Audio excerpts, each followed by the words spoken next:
bayi yang berubah menjadi batu?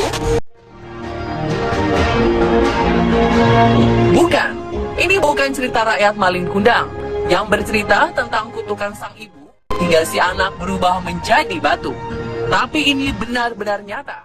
Ya, seorang bayi berubah menjadi batu. Kasus bayi membatu terjadi pada wanita asal Maroko bernama Zahra Abu Talib. Dalam tubuhnya terdapat janin yang sudah berubah jadi batu. Kisah mengerikan ini bermula ketika Zahra Abu Talib mengandung anak pertamanya di usia 26 tahun. Tiba saatnya ia akan melahirkan. Zahra dibawa ke rumah sakit di daerah Casablanca, dekat tempat tinggalnya di Maroko, untuk menjalani proses lahiran sesar.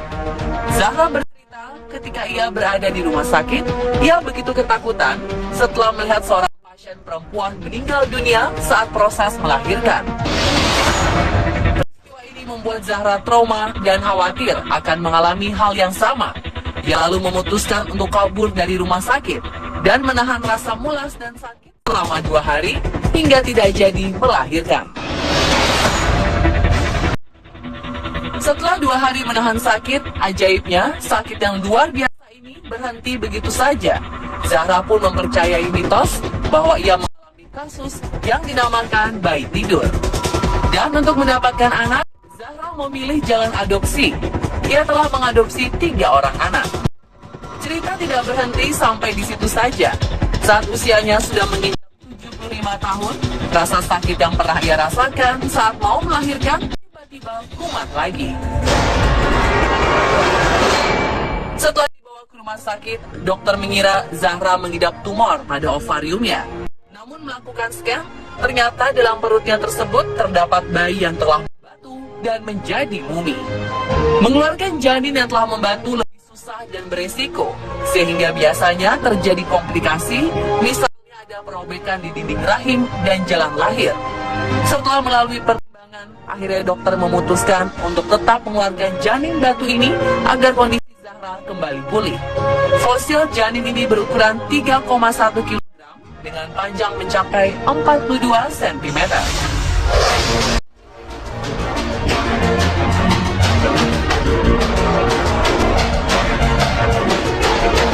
Peristiwa bayi menjadi batu tak hanya terjadi pada Zahra Abu Talib.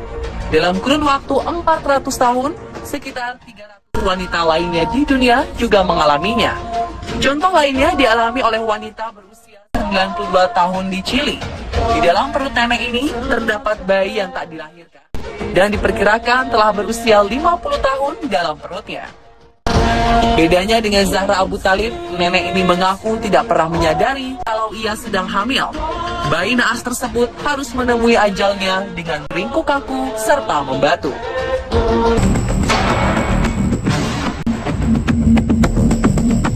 Setelah melalui pertimbangan panjang, dokter memutuskan untuk tidak melakukan operasi pengangkatan bayi batu tersebut karena akan terlalu beresiko, mengingat usia nenek yang sudah sangat tua.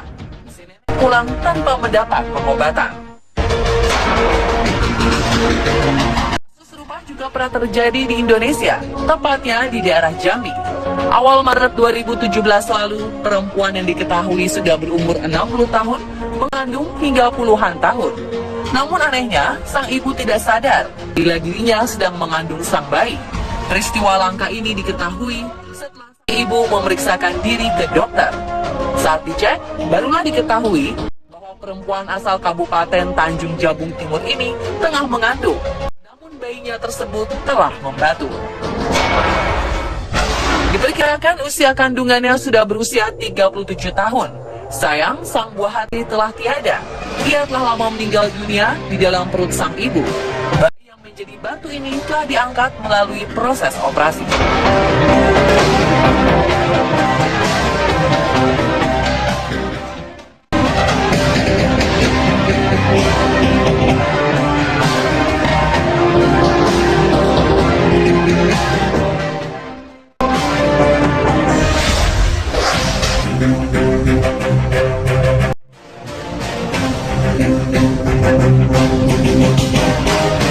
Kisah bayi berubah menjadi batu bukanlah kisah legenda yang tak nyata, seperti halnya kisah legenda maling kundang yang dikutuk menjadi batu. Di dunia medis, fenomena ini dinamakan dengan istilah bayi kalsifikasi, alias bayi yang telah mengalami proses membatu. Kasus tersebut dikenal dalam kalangan medis sebagai lithopedion atau bayi batu. Litho berarti batu dan pedion artinya anak. Dokter spesialis kandungan dari Rumah Sakit Bersalin di Jakarta, Dr. Musa menjelaskan bahwa sebenarnya bayi berubah menjadi batu adalah hal normal dalam reaksi pertahanan tubuh akibat kematian janin. Karena itulah proses kehamilannya pun terhenti dan akhirnya janin di dalam tubuhnya mengalami proses pengapuran. Untuk menghindarkan tubuh ibu dari infeksi sebab busuknya organ janin, ia mengalami kalsifikasi atau berubah menjadi batu. Jadi sebetulnya lithopedion itu adalah janin itu sendiri yang kemudian prosesnya karena meninggal. Kalau kecil dia akan diserap kembali oleh tubuh, diresorpsi namanya. Tapi kalau gede, sudah besar, diresorpsi pun tidak akan habis sehingga tertinggallah yang namanya janin tadi. Kemudian dia akan membentuk semacam bungkus yang namanya pengkapuran, kalsifikasi, dan kemudian mengeras. Tujuannya sebenarnya mekanisme untuk tubuh sendiri supaya tidak terjadi infeksi. Nah, pengerasan itu sendiri kemudian disebut dengan lithopedion. Dr. Musa menyebutkan, kasus seperti ini biasanya terjadi pada kehamilan yang tidak disadari, atau biasanya sang ibu tidak melakukan pemeriksaan ke dokter kandungan untuk mengetahui dirinya tidak menstruasi beberapa bulan. Akhirnya baru ketahuan setelah sekian lama saat perutnya merasakan sakit yang sangat hebat.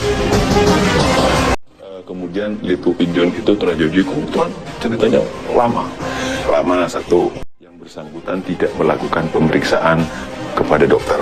Ketahuannya setelah sakit yang luar biasa baru dilihat, baru ada itu kan. Kalau sekarang kemungkinannya untuk terjadi seperti itu kecil. Kenapa? Sebentar kita melakukan pemeriksaan dengan USG sehingga begitu janin 8 minggu tidak berkembang, detak jantungnya berhenti, sudah terdeteksi. Jadi tidak akan sempat untuk terjadi lithopedion tadi, kecuali di tempat terpencil, kemudian dia tidak melakukan pemeriksaan USG, ya kemungkinan masih bisa terjadi. Berbeda dengan kasus Zahra Abu Thalib, ia tahu kalau dirinya tengah hamil, namun memilih untuk menahan proses kelahiran dan menyimpan bayi di kandungannya selama bertahun-tahun. Kasus tersebut sangatlah aneh dan langka. Sebab yang kita tahu, wanita yang telah masuk dalam masa melahirkan tidak bisa ditahan-tahan.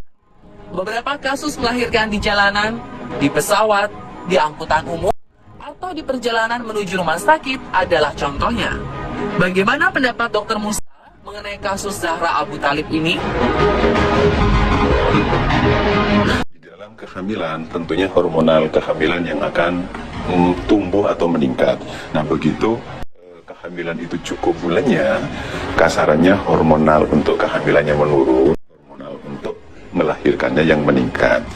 Sehingga begitu cukup bulan, proses persalinannya akan timbul dengan sendirinya. Tapi ada orang tertentu yang hormonal yang merangsang untuk timbulnya kontraksi supaya melahirkan itu tidak timbul-timbul. Oleh karena itu kalau tidak timbul, ditimbulkan. Jadi artinya kalau proses berjalan, terus kemudian kita menahan supaya tidak berjalan, nggak bisa. Diakui oleh Dr. Musa, cukup banyak ibu yang tak menyadari janinnya sudah meninggal, bahkan janin yang membatu atau mengeras. Hal ini terjadi karena kurang pekanya sang ibu, terlebih lagi karena tak ada reaksi penolakan pada tubuhnya. Merasakan mual-mual pun juga tidak bisa dipastikan hamil kalau tidak memeriksakan diri. Ya, sebetulnya kalau kehamilan itu ada dua tanda, subjektif sama objektif. Kalau subjektif itu merasa tidak haid, bisa orang itu merasa hamil sehingga timbul mual segala macam. Tapi kalau objektif tentunya pertama tidak haid, kemudian dilakukan pemeriksaan semacam tes kencing. Nah, kalau tes kencingnya positif, pasti itu akan dinyatakan hamil. Kalau ditambah lagi dengan pemeriksaan USG, di situ akan terlihat buah konsepsi pasti dia akan dinyatakan hamil.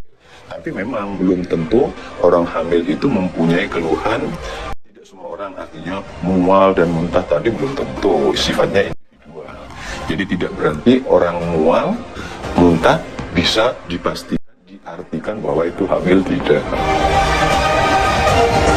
Bahkan tidak menstruasi atau terlambat menstruasi juga tidak bisa dipastikan hamil. Kalau misalnya orang tidak menstruasi, bisa saja karena gangguan hormonal, sehingga keseimbangannya terganggu, sehingga dia tidak haid, tidak menstruasi, tapi tidak hamil, bisa saja. Jadi cara paling benar untuk mengetahui sudah hamil atau belum adalah dengan memeriksakan diri ke dokter untuk dilakukan USG. Begitu pula dengan tanda-tanda kematian janin di kandungan. Janin tidak bergerak, detak jantung menghilang, kram atau sakit perut, semuanya hanya dapat diketahui dengan melalui pemeriksaan USG. Mendengar kesimpulan dari dokter Musa, berarti kita semua tidak perlu khawatir akan kasus bayi membatu atau berubah menjadi mumi dengan memeriksakan diri Anda ke dokter secara rutin. Dan pemirsa, itulah tadi penjelasan mendalam mengenai bayi batu versi on the spot. Semoga menambah pengetahuan kita ya.